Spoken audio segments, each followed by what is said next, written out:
man tâm mê Keiding in alo pi e ken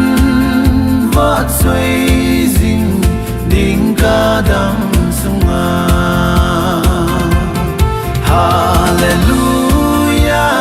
Hallelujah avat xoay na la sang kate Hallelujah Hallelujah aman patinin kay da na po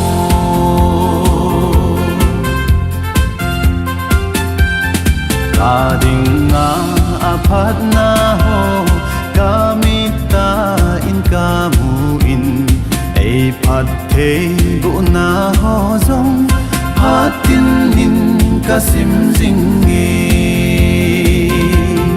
Hallelujah Hallelujah avat xoay na la sang kate Hallelujah Hallelujah aman patinin kay da na po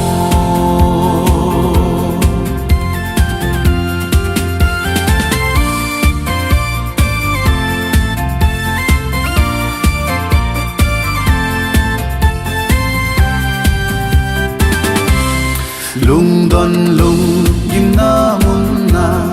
lung mon na sam kim ai pe pang pi ngày na mun dâu xia aman ai pang pin ai hu